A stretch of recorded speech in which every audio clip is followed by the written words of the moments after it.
Beef നമ്മൾ പല രീതിയിൽ ഉണ്ടാക്കി കഴിക്കാറുണ്ടല്ലേ. ഒരൊറ്റ തവണ നിങ്ങൾ ബീഫ് വാങ്ങിക്കുമ്പോൾ ഇതുപോലൊരു ഡ്രൈ റോസ്റ്റ് ഉണ്ടാക്കി നോക്കൂട്ടോ. അതിൻ്റെ രുചി പിന്നെ നിങ്ങൾ ഒരിക്കലും മറക്കില്ല. അത്രയ്ക്ക് രുചിയുണ്ട്.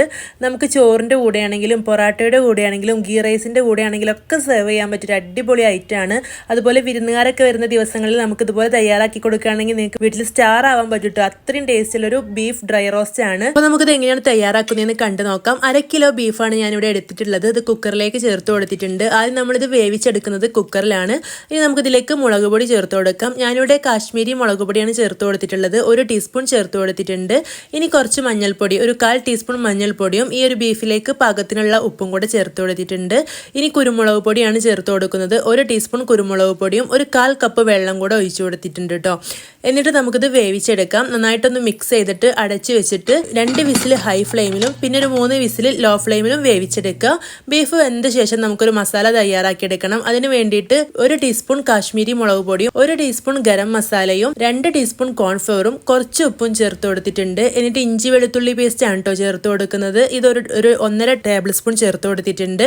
ഇനി ഇതിലേക്ക് നമ്മൾ ബീഫ് വേവിച്ച് വെച്ചിട്ടുള്ള ആ ഒരു കറി ഉണ്ടല്ലോ കുക്കറിലുള്ള, അതും കൂടെ കുറച്ച് ചേർത്ത് കൊടുക്കുക കേട്ടോ. ഇത് എത്രത്തോളം ഇത് മിക്സ് ചെയ്തെടുക്കാൻ ആവശ്യമുണ്ടോ അത്രയ്ക്ക് ചേർത്ത് കൊടുക്കുക. ഈ ഒരു മസാല ലൂസായി പോവരുത്. 1-2 ടേബിൾ സ്പൂൺ ചേർത്ത് കൊടുത്താൽ മതിയാവും.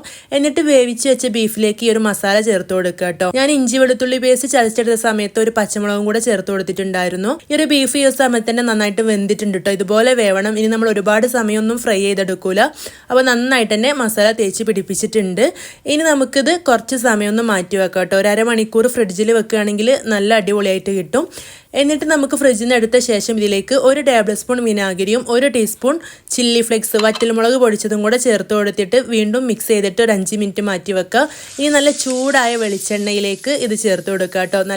നല്ല ശുദ്ധമായ വെളിച്ചെണ്ണയിൽ തന്നെ വേണം ഇത് ഫ്രൈ ചെയ്തെടുക്കാൻ. ആ ഒരു വെളിച്ചെണ്ണയുടെ ടേസ്റ്റും കൂടെ വരുമ്പോഴാണ് കേട്ടോ നല്ല രുചി ഉണ്ടാവുക.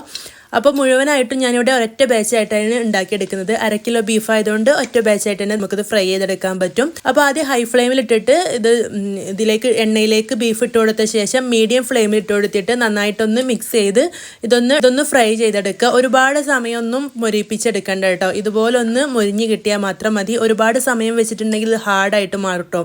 അപ്പോൾ കഴിക്കാൻ അത്ര ടേസ്റ്റ് ഉണ്ടാവില്ല. ഇതുപോലെ നല്ല മൊരിഞ്ഞ് നല്ല സോഫ്റ്റ് ആയിട്ട് കിട്ടും. ഇനി കുറച്ച് കറിവേപ്പിലും കൂടെ ഈ ഒരു എണ്ണയിലൊന്ന് മൂപ്പിച്ചെടുക്കുന്നുണ്ട്. എന്നിട്ട് അത് ഈ ഒരു ബീഫിലേക്ക് ഇട്ട് കൊടുത്തിട്ടുണ്ട്. നല്ല അടിപൊളി ടേസ്റ്റ് ആണ് കേട്ടോ. വളരെ ഈസിയാണ് തയ്യാറാക്കിയെടുക്കാൻ. ഈ ഒരു റെസിപ്പിയിലേക്ക് തക്കാളിയോ സവാളയോ ഒന്നും ആവശ്യമില്ല. പെട്ടെന്ന് തന്നെ തയ്യാറാക്കിയെടുക്കാനും പറ്റും. ഈ നെക്സ്റ്റ് ടൈം നിങ്ങൾ ബീഫ് വാങ്ങിക്കുമ്പോൾ എന്തായാലും ഉണ്ടാക്കി നോക്കണം. എന്നിട്ട് നിങ്ങൾക്ക് ഇഷ്ടമാവുകയാണെങ്കിൽ എല്ലാവർക്കും ഷെയർ ചെയ്യണം കേട്ടോ. അതുപോലെ ഈ ഒരു റെസിപ്പി ഇഷ്ടമായാലും ലൈക്ക് ചെയ്യാനും കമൻറ്റ് ചെയ്യാനൊന്നും മറക്കരുത്. ഇതുപോലുള്ള നല്ല വീഡിയോസായിട്ട് വീണ്ടും കാണാം. Thank you. ഇതിലേക്ക് വേണ്ടി ഞാൻ കൊച്ചമ്മിണീസിൻ്റെ പ്രോഡക്റ്റ് ആണ് കേട്ടോ മസാലപ്പൊടികൾ ഉപയോഗിച്ചിട്ടുള്ളത്. മല്ലിപ്പൊടി, കാശ്മീരി മുളക് പൊടി, ചിക്കൻ മസാല, ഇറച്ചി മസാല, കുരുമുളക് പൊടി, ഗരം മസാല, വലിയ ജീരകം, ചെറിയ ജീരകം തുടങ്ങി എല്ലാ പ്രോഡക്ട്സും അവൈലബിൾ ആണ് കേട്ടോ. നല്ല ക്വാളിറ്റിയുള്ള നല്ല രുചിയും മണമുള്ള മസാലപ്പൊടികളാണ് കേട്ടോ.